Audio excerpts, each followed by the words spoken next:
All right. Well, it's my great privilege to introduce our three speakers today. Our first speaker is Ben Austin. Ben is graduating this summer in Interdisciplinary Humanities. He has specialized in Scandinavian Studies during his time here. He's from Chapel Hill, North Carolina. He's also captain of the BYU rugby team. You can be the captain of the rugby team and a humanitarian. And this Saturday they're playing in the national semifinals in San Francisco. So Ben will be speaking on the topic Press and Pulpit Mormonism's Influence on Swedish Religious Freedom and Identity. Following Ben, we will hear from McKay Bowman. McKay is a student who is double majoring in philosophy and in political science. He's from Layton, Utah. He has been very active as a student fellow on the BYU Council of Interfaith Engagement. This summer, he will be interning at Cambridge University at the Wolf Institute, which is an institute focused on interfaith engagement. And McKay will present today on a Pedagogy of Power, Interfaith Education as Nonviolent Resistance. Finally, we will hear from Claire Farnsworth. Claire graduated from BYU with a BA in European Studies. She's currently a master's student, first-year master's student in Comparative Studies. She's focused on German and world dance and is really bringing her interests in German and world dance into her presentation today. She grew up in the State Department, graduating in Frankfurt, Germany. And she is currently the president of the Irish Dance Club, which will also be performing at the Kennedy Center graduation at convocation next week. So, yeah, get your tickets now. It's going to be a hot event. We're excited to hear from them. Please join me in welcoming our three speakers today.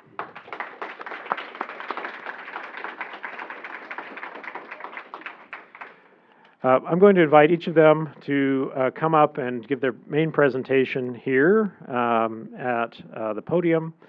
We'll go in that order, and then we'll send them back to this panel format, and we invite you into the discussion.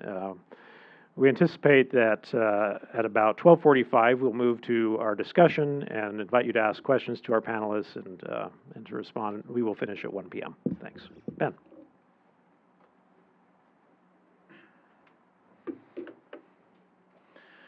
Good afternoon, everybody. It's so nice to see so many friendly faces here and to see so many people gathered to talk about our topics here of authoritarianism and its discontents.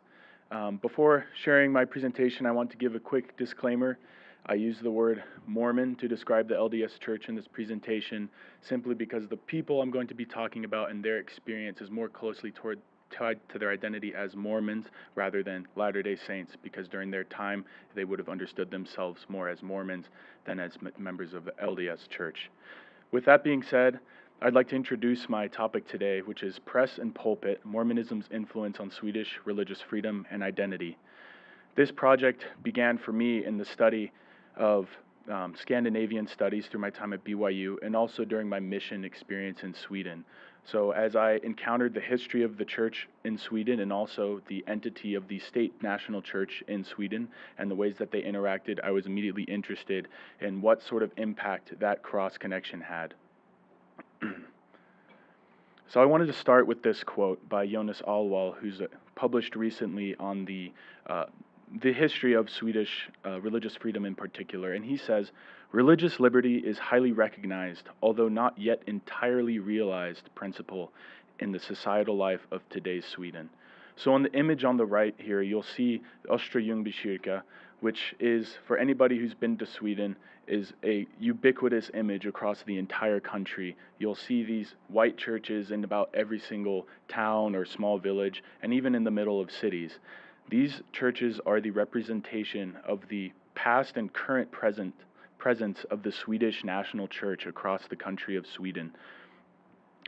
This church found its roots in the 16th century, in the middle of the Reformation and then following Counter-Reformation, as Sweden sought to ground itself as a harbor for Lutheran beliefs.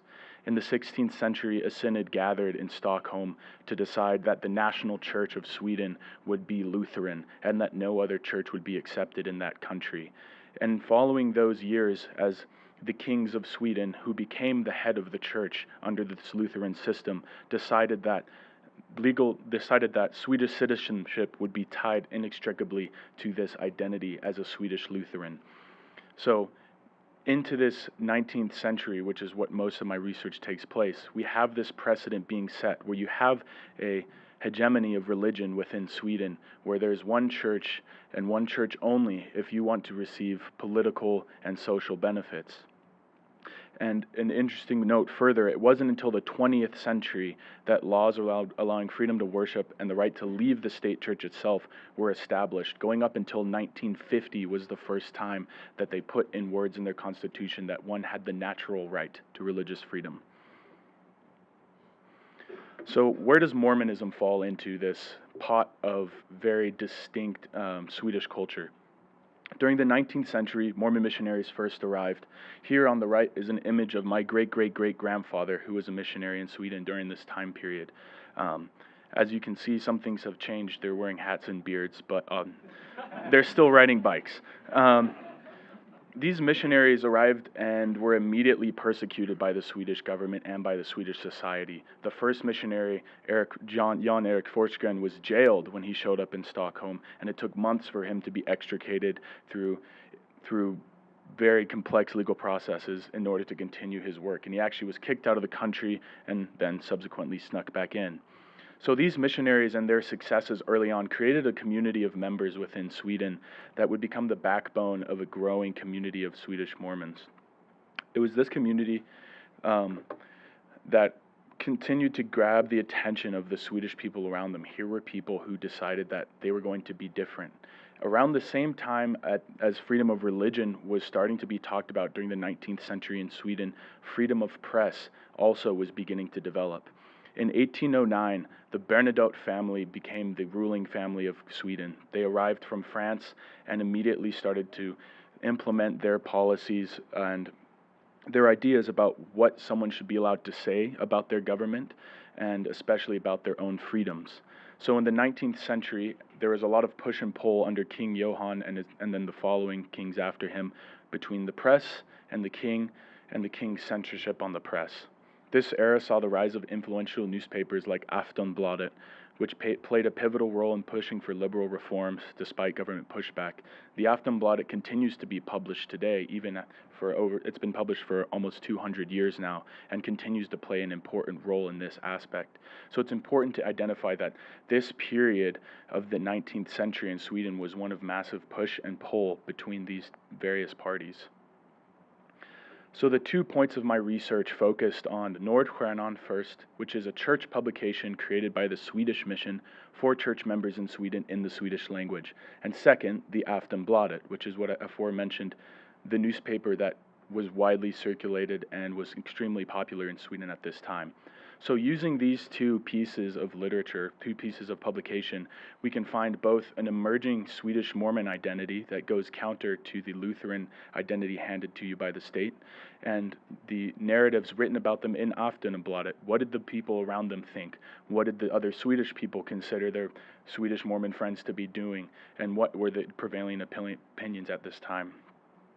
So in this sense, I want to compare now some of the narratives that are presented. I wish I could show you all of the quotes and images that I pulled throughout my time studying these, but these are some of the most pivotal and interesting that I found during my time researching these pieces. So on the left-hand side, we have a quote from Aftonbladet that describes an iron worker, A.E. Alexanderson, and it says, "He was lured to give up the pure evangelical faith," which obviously is Lutheranism, on Sunday, September 1st, when he was baptized a Mormon. He was immediately afterward attacked with the most deplorable insanity. He does not appear to be the first who has thus fallen a victim to the widely spread proselytizing of the Mormons. So obviously there is a very negative stance taken towards Mormonism, even in the public sphere of the press, and they're seen as these trickster figures, these people who are trying to take advantage of the lower dregs of Swedish society in order to draw them in. On the other hand, we have the form in the middle we have Nordstjernan quote here that comes in the form of a poem that was written by a member about their experience being Mormon in Sweden. And while I translated it from Sweden, so it loses some of its poetic aspects, it still carries true with the prevailing feelings of Mormons and their experience within Sweden at this time. So here it begins with questions that a member of the church would have fielded during their time during their lives in Sweden. Why don't you constantly yearn from the land of your fathers? Why is your mind troubled? Why don't you thrive here in our own country? Why have you left our own church?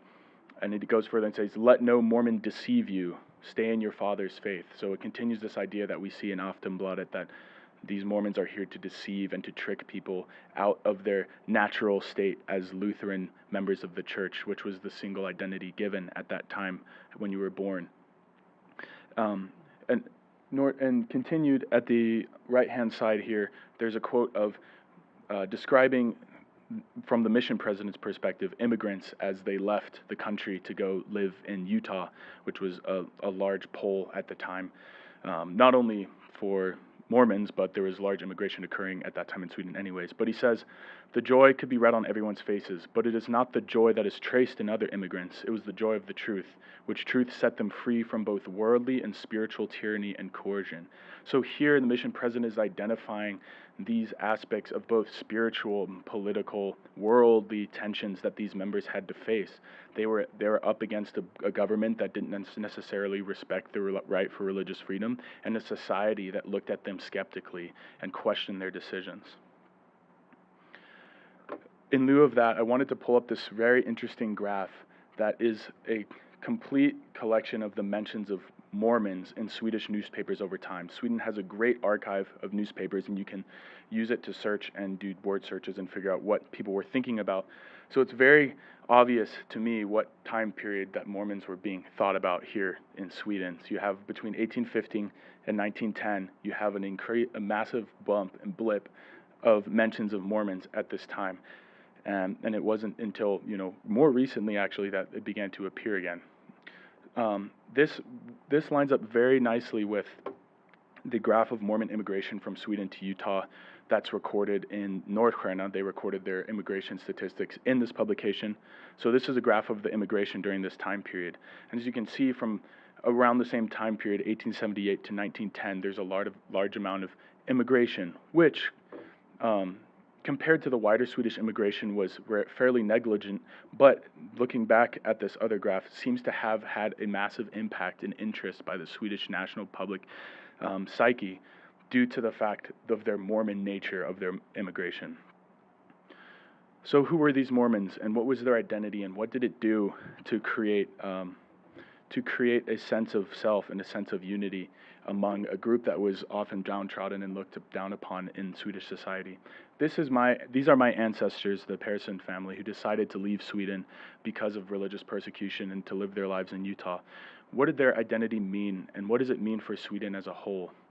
Well, I would like to say that the Swedish Mormon identity created a movement in Sweden that allowed people to start to break away from their individual identity as a Lutheran Swedish member of the Lutheran Church and be able to explore other avenues of worship, be able to come closer to what they felt like was the truth.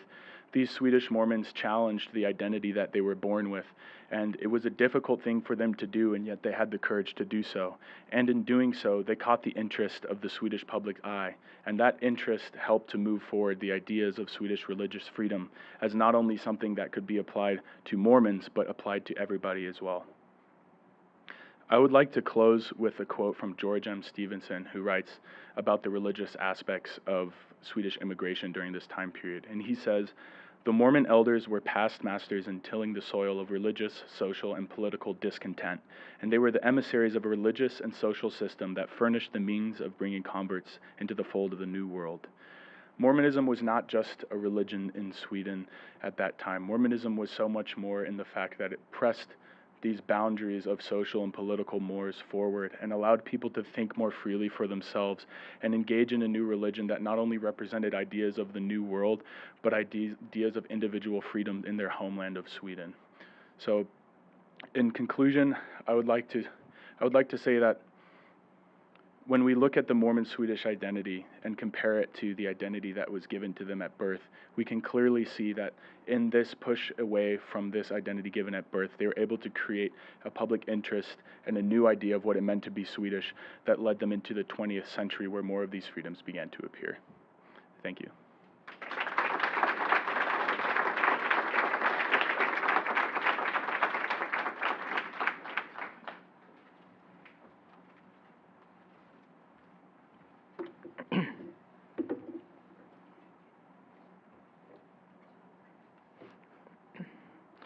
Awesome. I'm really grateful to be here today. I'm grateful for the Kennedy Center for giving me the chance to spend some time thinking about ideas that I find important.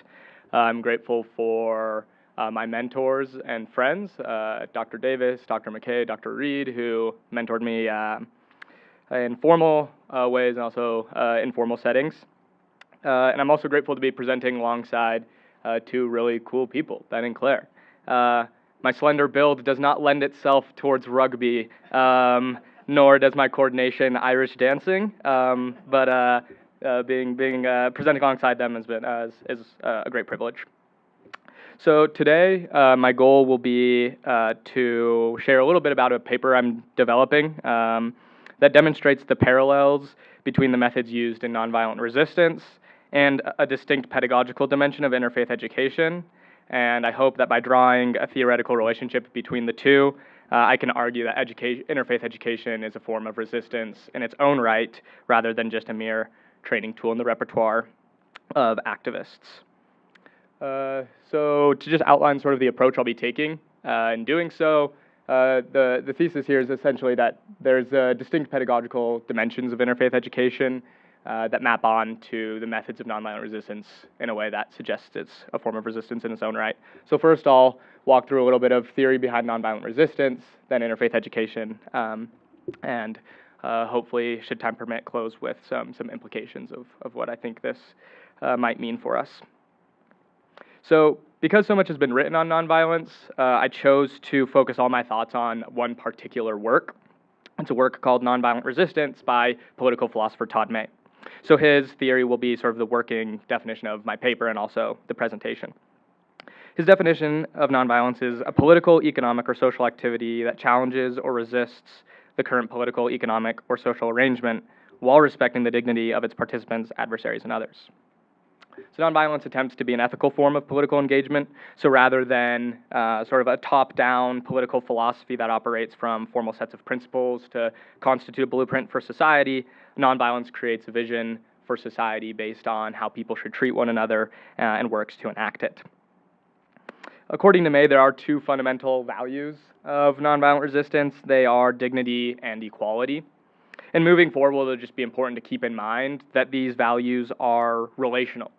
May makes this explicitly clear when he says that nonviolence is not something you can do alone, but must be displayed before others and occur in interaction with them. So nonviolence cannot be done alone. In regards to the value of dignity, preserved in nonviolence, May says that dignity is two-sided. On one side, there's the dignity to be respected by nonviolence, and on the other, there's the dignified behavior that respects it. So in other words, dignity is both the inherent value of human beings that needs to be respected and also the behavior that respects this inherent value. There are plenty of arguments for why humans might have dignity. Kant famously argued that humans have dignity insofar as they're capable of pure practical reason. Nonviolence similarly makes the claim that humans have dignity, but by virtue of something else. May says that they have dignity because they have lives to lead. This includes things like engaging in long-term projects that unfold over time, participating in relationships, having biological needs, experiencing an attachment to your surroundings, and more. Then there's the other side of the dignified behavior. May argues that dignified behavior must be prefigurative, meaning that the change that one wants to see in the world after the struggle must be created in the very act of struggling. Prefigurative action, then, refers to the practice of embodying, in one's present actions, the value one hopes to see realized in a future society. Simply put, it is the practice of acting without the separation of means and ends. So as an example, if a movement were to be trying to dismantle like a certain sort of hierarchy, the structure of the movement would have to itself be egalitarian in order to be engaged in prefigurative action. Equality in nonviolence is, again, different than traditional political philosophy that might ask, like, what kinds of equality should people have access to? It rather just asks what kind of equality should exist in our interactions. To address this, May provides a definition of what he calls a preformative presupposition. That is, quote, a presupposition on which people act that makes something appear the way that it does. It arises not out of some metaphysical condition, but out of a particular performance. So elsewhere he says that a presupposition of equality is to act as though one were already an equal, rather than asking to be treated as an equal. It is the performance of equality rather than the request for equality. So nonviolence intends to show that dignity is doesn't intend to show that dignity is equal, but what can be accomplished in our world if we were to act as though this were true. Accordingly, May says that we are to, quote, live alongside each other, not above or below. So moving forward to sort of just conclude this part of the theory behind nonviolence, it's important to remember just a couple things. First, that nonviolence is characterized by dignity and equality. Second, in nonviolence, everyone is considered to possess dignity and consequently must be approached in a dignified manner. Everyone is equally capable of conceiving and conducting a human life alongside each other, and that while all of these values are respected in behavior, they're not required as a matter of belief among nonviolent participants. Okay, so how does this connect to interfaith education? This has been a more difficult part for me to develop because there are sort of contemporary debates and things that remain undecided about exactly what constitutes interfaith education. However, I will venture to posit sort of a general understanding of what I mean when I speak of interfaith education, and that is that because I think we can differentiate and thereby in some way define interfaith education from other forms of religious education, we can get sort of a picture of what I'm speaking about. In order to do so, I want to lean on Wilfred Cantwell Smith's experience studying religion. He said that the trouble of religion is that we study religious systems rather than learning to live together in our seriously different traditions. So while traditional forms of religious education primarily investigate religious systems or content, interfaith education primarily investigates religious persons, their traditions, and their interactions through religious people. Smith further says, it is possible to know a great deal about what are called the various religious systems and still not understand the peoples whose lives they help to form. So interfaith education then challenges traditional forms of religious education by asserting that the best way to learn about the world's religious philosophical systems is to learn from someone whose life is shaped by that system. To illustrate, the world religions paradigm in religious education would have you learn about Buddhism, Hinduism, or Christianity. Because this curriculum emphasizes religious systems, the need for another person is removed. Your ends can be accomplished through a textbook, potentially. Interfaith education, in contrast, emphasizes religious people. As a consequence, rather than learning about Buddhism, Hinduism, or Christianity, you must learn from a Buddhist, Hindu, or Christian. Thus, interfaith education is pedagogically distinct from traditional forms of religious education insofar as it necessitates the interaction of people to learn. Just like nonviolence, interfaith education cannot be done alone. So why does this matter? In order for interfaith education to be a form of nonviolent resistance in its own right, it needs to be resisting some sort of social order. And Cantwell Smith's concerns about religious education continue to show us what this order might be. He was worried that we weren't learning to live, quote, in peace, with mutual trust and mutual loyalty, learning to appreciate one another and our traditions without losing allegiance to our own. So it would be an understatement to say that there are concerns now of an absence of mutual trust and appreciation of those of differing religious or non-religious traditions, leading to a rise in religious hate crimes, the persistence of oppression of religious minorities, and more. Our inability to appreciate one another in our religious differences leads to religious violence. The social order, then, that interfaith education is resisting is one in which we are unable to trust and appreciate one another in our religious differences. So the ends of interfaith education can sort of be illustrated as twofold. People need to have a greater understanding of the world's religious traditions and the people's lives who are shaped by them, and they need to be more respectful and trusting of those people around them.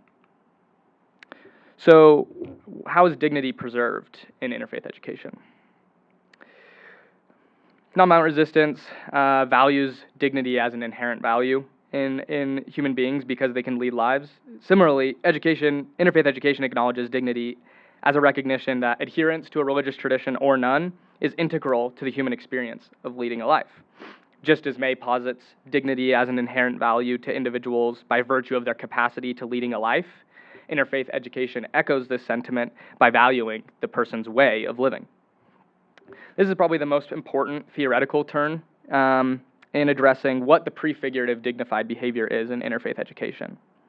How is it that interfaith education respects the human being and simultaneously resists the religiously violent social arrangement that we currently occupy? I'll return to the two ends of religious education to be able to answer this question. Again, that people have a greater understanding of the world's philosophical and religious traditions and the people's lives who shape them, and that they are more respectful and trusting of those people as a result. So the world that is envisioned is one in which people of different traditions appreciate and respect one another. So respect and appreciation for the religious other must be embodied in the very act of becoming educated. This is why interfaith education's distinct pedagogical dimension of learning from someone whose life is shaped by the tradition you want to understand becomes so crucial. This is the prefigurative dignified behavior.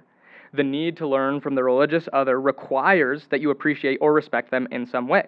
You must listen to them, take seriously what they say, and acknowledge that they have something to teach you. Thus, in the very act of acquiring knowledge that you desire about the religious tradition, you also achieve the end of respecting and appreciating someone different from the religious tradition of your own, thus resisting the current religiously violent social order. Interfaith similarly echoes the value of equality in nonviolence. If interfaith and nonviolence asserts that we are equal because we can live alongside each other, interfaith education asserts that we are equal because we can learn alongside each other. Interfaith education emphasizes the role of learning alongside each other as the way we can lead different lives, but still lead them together. So interfaith education seems to be a form of nonviolent resistance in the sense that it requires prefigurative action, that requires dignity, and presupposes equality. That is, the way we learn and the way we are educated can transform education from a tool into a form of resistance in its own right. Interfaith education joins others in asserting that teaching peace is not just about what we teach, but how. I'd like to finish with a quote from a political theorist, Hannah Arendt. She says that education is the point at which we decide whether we love the world enough to assume responsibility for it. I think interfaith education might be posing a modified version of this, where rather than education being the point at which we decide whether we love the world enough to assume responsibility for it, education could be the way we assume responsibility for the world that we love. Thank you.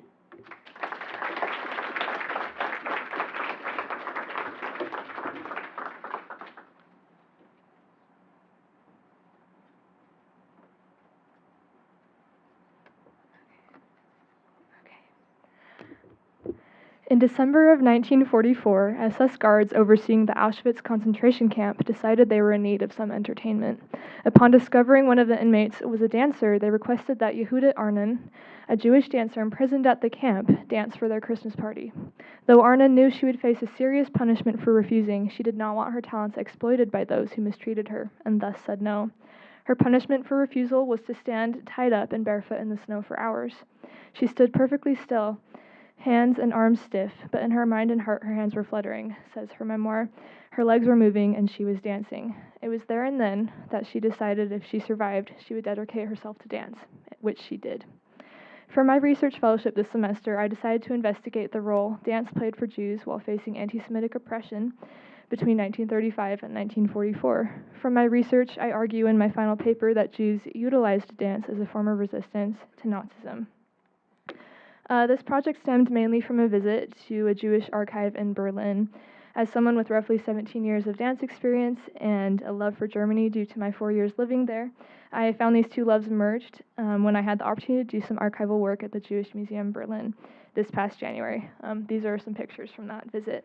I found a number of photographs depicting traditional Jewish dance at a time when Nazism was at large, and was also intrigued by an exhibit that listed every single anti-Semitic law instituted in Germany between 1930 and 1945.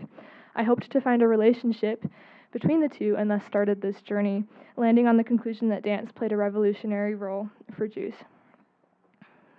As a general term, resistance is defined as the refusal to accept or comply with something, the attempt to prevent something by action or argument.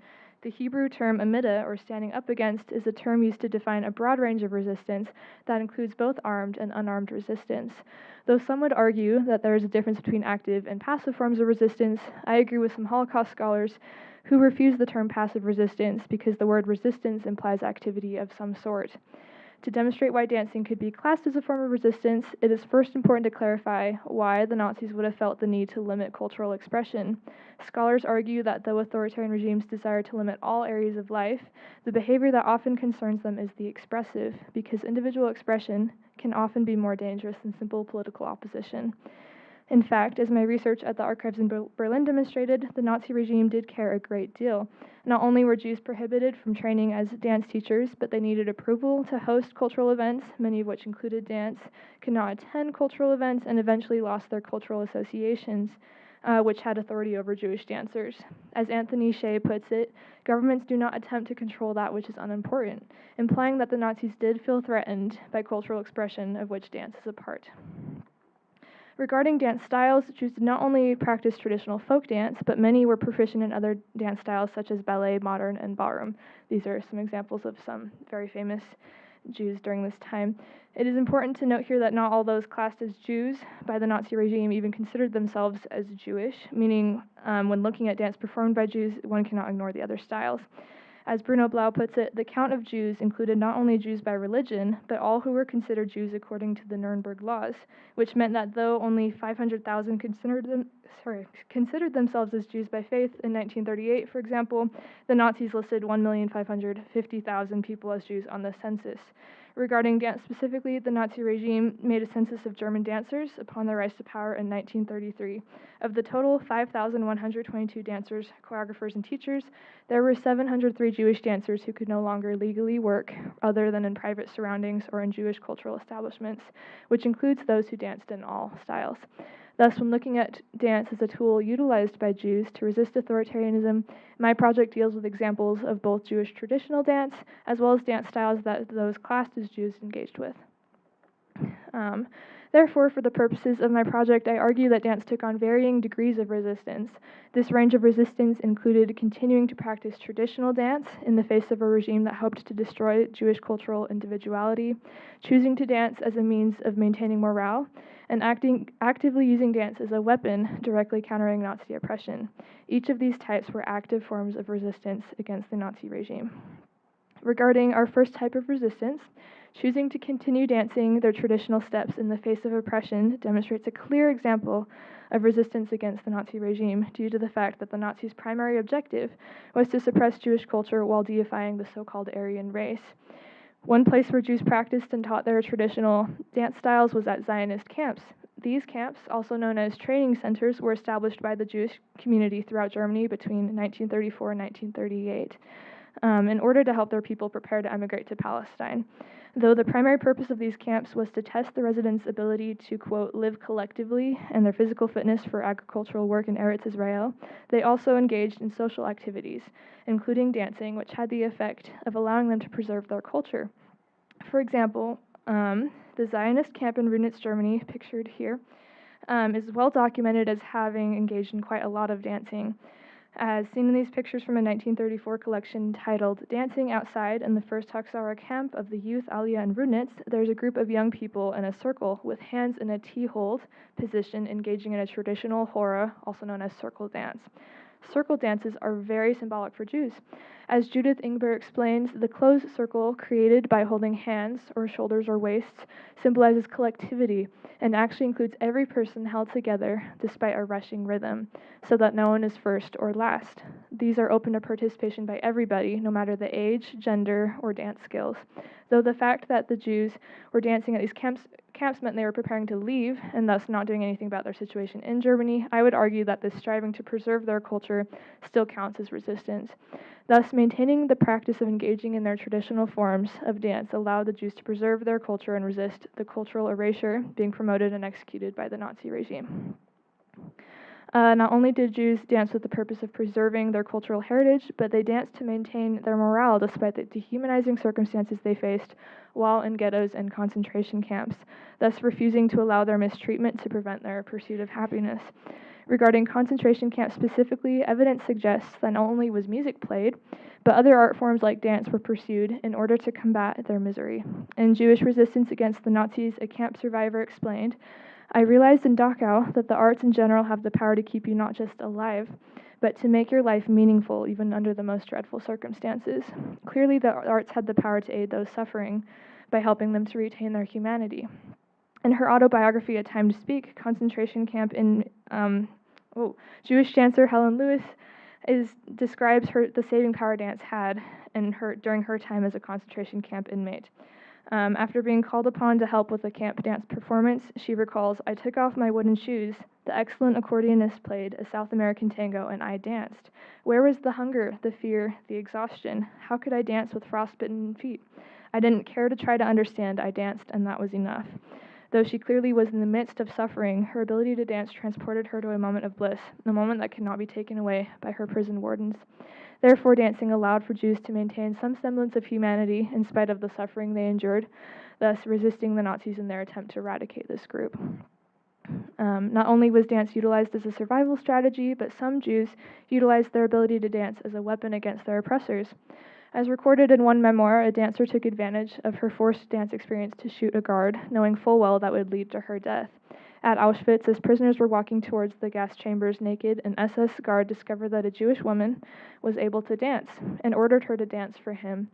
Though she did not oppose his wishes and did dance for him, while dancing she approached him, seized his gun, and shot him.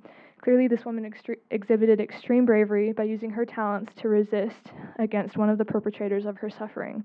Even though following her act of resistance, she too was immediately shot to death. Though she was required to dance for the SS guard, this example demonstrates how dance was utilized to lead to violent resistance. As Bettelheim explains, this person exercised the last freedom that not even the concentration camp could take away. To decide how one wishes to think and feel about the conditions of one's life, this dancer threw off her real prison, and she was willing to risk her life to achieve autonomy once more. Dance became a vehicle for this woman to demonstrate violent resistance against those who subjected her to misery. Though the Nazis attempted to completely dehumanize the Jews and forced them to dance as a further means of degrading this people, some took the opportunity to co-opt their dancing and as a way of resisting authoritarianism. Okay, so I've argued that Jews utilized dance as a form of resistance to the authoritarian Nazi regime. Dance holds significance because dance is an integral part of human society, woven into the fabric of life. As Dietrich Scholar puts it, cultural knowledge is embodied in movement, and every dance genre emerges from and depends upon cultural traditions. Hitler's regime viewed it as threatening for Jews to participate in dance and other forms of cultural expression because they did not want those they viewed as subhuman participating in any activities deemed as uniquely human. Therefore, to perpetuate the lie of Aryan superiority, the regime had to limit Jewish activities, in this case dance. Because the Nazis hoped to prevent the Jewish ability to engage in anything viewed as humane, one can clearly see that the Jews who did choose to dance were resisting authoritarianism. This occurred in a variety of ways. For one, dancing traditional Jewish dances like the Hora helped those of the Jewish community keep their cultural traditions from being exterminated by the Nazis. Many danced as a way of staying positive and maintaining morale despite the atrocities they faced, and others utilized dance as a weapon of resistance by using their talents to engage in violent forms of resistance. I'd like to close with a scripture from Ecclesiastes chapter 3, which is in both the Talmud and the Bible. It reads, "To everything there is a season and a time to every purpose under the heaven, a time to weep and a time to laugh, a time to mourn and a time to dance." This project aimed to highlight the times of Jewish dance, and I would say we now have the responsibility to remember that and share their stories. Thank you.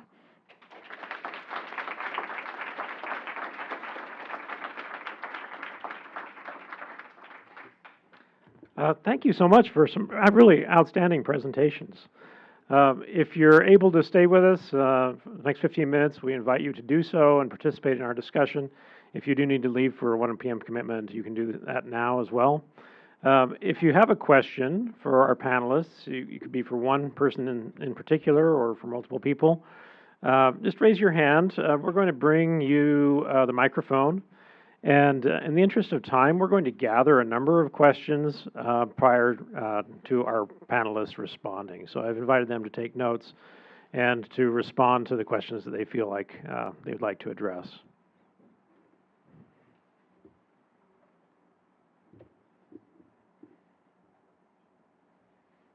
And if you could just stand and tell us who you are and if you're a student, what you study.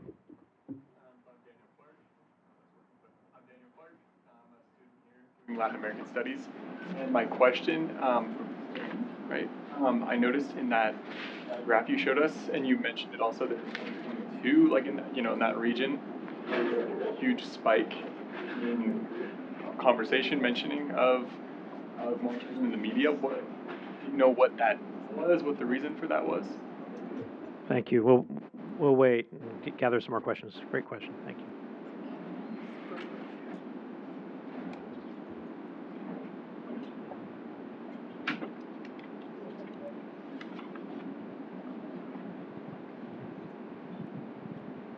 My name's John Thomas.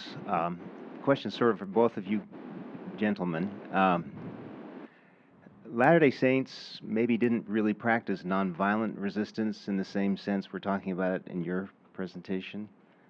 They just left, right? And they left with a fair amount of sectarian animosity even toward the people they left behind. So was there another way? And for example, I'm wondering, like Baptists, maybe in Sweden, who also were out of the natural state but seemed to stick around. Does that point to an alternative?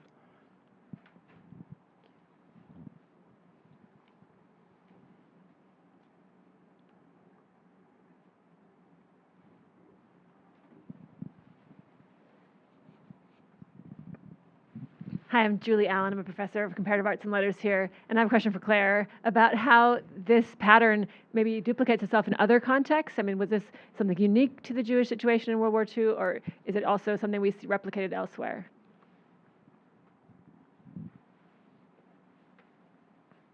Let's start there. So if you'd like to address the questions that apply to you, go ahead. Ben, do you want to start?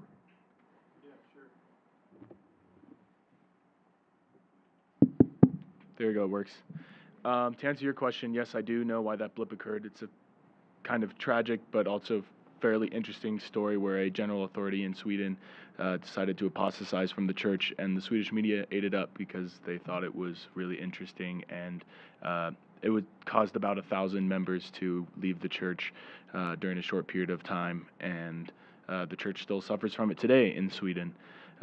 So it's a rather unfortunate piece of press coverage, but it is indeed interesting to see how it has recurred recently in the public interest.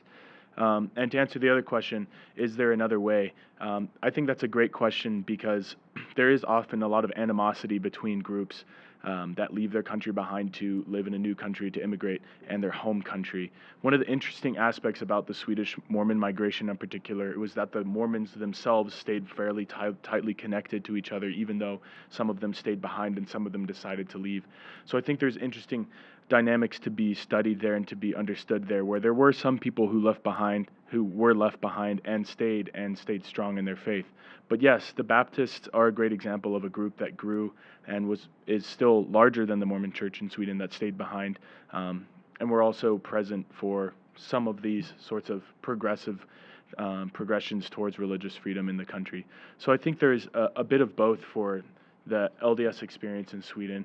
It's a fairly small congregational number compared to the Baptists themselves, but because the Baptists were a larger group, they were able to probably better stand up for themselves, and they actually received in the 1870s official recognition by the government of Sweden to actually practice their faith. And because the Mormon Church was still small and also regarded with skepticism, they never actually received that permission from the government to actually worship together until much later. So that played a big impact in why a lot of Swedes decided to leave. So I just use yours. Yeah, go for it. That's like, yeah.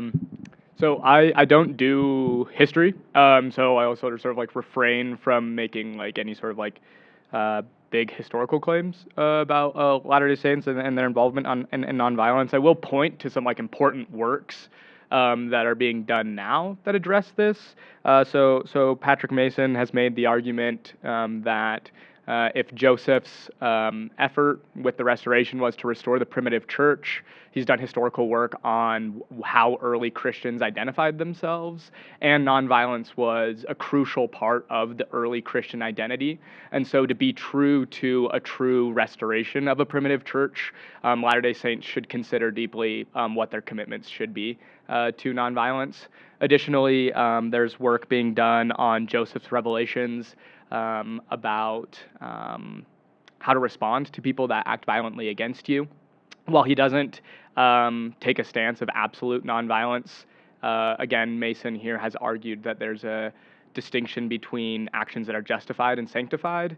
And according to Mason's reading of Joseph Smith, there is no form of sanctified violence. And so to sort of approach this idea of sanctification that Latter-day Saints are interested in, we, again, would need to take seriously our commitments to nonviolence. And then additionally, one last thought would be there are people right now writing on Mormon social ontology, and there are some parallels between Latter-day Saints social ontology and those that exist in the Advaita Vedanta tradition in Hinduism. And I think Latter-day Saints would do well to look to our Hindu brothers and sisters and consider the conclusions of nonviolence that they've drawn from their ontology, and if we could do the same with ours.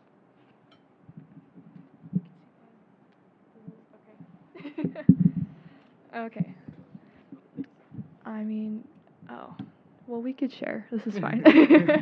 Okay, with regards to the question about does this pattern replicate itself in otherwhere, and I'm assuming this means like other dance styles, if there are other forms of resistance. Yes, I would say there are so many traditional dance styles that when they're still being danced now, I would say that's resisting pressures to, go mainstream, or if it's specifically authoritarianism, to resist cultural oppression, etc.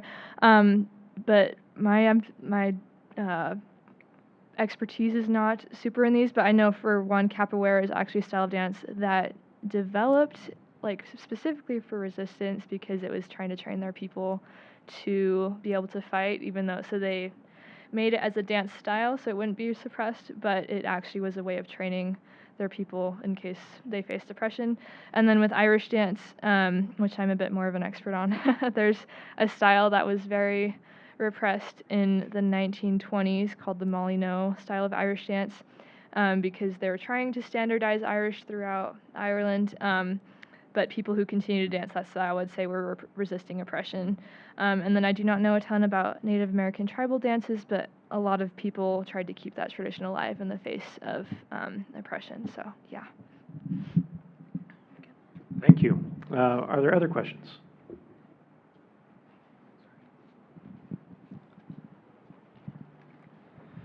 So my name is Josh. I'm studying political science in German. I have a question for Ben and a question for McKay. So for Ben, as you've been reading in the Nordstjernan magazine, in this period between 1840 and 1920 or so, and there's this correlation between, large emigration and then the discussion of the Mormons. Did you notice a general attitude, and perhaps as distinct from the Baptists, because they were emigrating? Were Swedes generally like, these people annoy us, but at least they're leaving? Or was it like, they're taking our people, And then for McKay, I'm just curious, do you agree with the premise that that a movement must embody the ends and the means in order to enact those ends? Any other questions? Hi, I'm Camille, and I was just wondering for all three of you, how your unique experiences at BYU have led you to come to these theses and have led you to hold these different views. Great. Maybe 60 seconds each. Thanks, Joshua, for your question. Yeah, it's actually and it's another interesting dynamic because on the one hand you have Swedish people leaving and Swedish people being upset that they're taking away, especially it was perceived that they were stealing young women away to marry in polygamous relationships in Utah, so there's a lot of bad press about that. And on the other hand, the Swedish press would also claim that, oh, they're just taking the people who are the dregs of society, who don't have anything to give us left in Sweden anyways. So there's this kind of push and pull between, they couldn't really decide if it was a good thing or a bad thing, but they were just going to persecute them anyways. And then to answer the second question, for me, being at BYU has given me connections to faculty like Dr. Julie Allen and Dr. Trip Oscarson, who have expertise in the fields of Scandinavian studies. So when I come with an idea or an experience that I had on my mission or a story from my family, I'm given the expertise in order to translate that into something academic, something that was meaningful to me but also understandable to the people around me, and that's the most positive experience and the biggest benefit, I think, of taking on a project like this but also getting an education at BYU.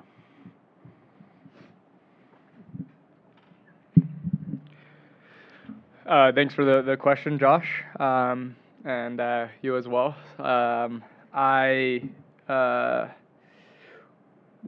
preface my comments. I'll just start by saying, philosophically, I find the accounts and arguments for prefigurative action and the removing the separation between means and ends very, very convincing. Very persuasive. That said, I want to just acknowledge the fact that I've lived a life privileged enough where I haven't had to consider how violent I should be or be in a situation so dangerous that I might need to resort to that. That can certainly play into maybe how persuasive I find these accounts. Additionally, I'll just make a final note on the argument that I was making today about interfaith education being a form of resistance. We can look at forms of resistance, nonviolent being one form, without romanticizing them. So to say that interfaith education is a form of resistance is not to say that it will always succeed, that it won't backfire, that it doesn't have certain weaknesses, is simply to just sort of then seriously consider the fact that that could actually be a form of resistance, but not one that would be ultimately successful or something of the likes. And then to your question, I have been very, very fortunate to be involved in some of the interfaith efforts here on campus. You should come join them.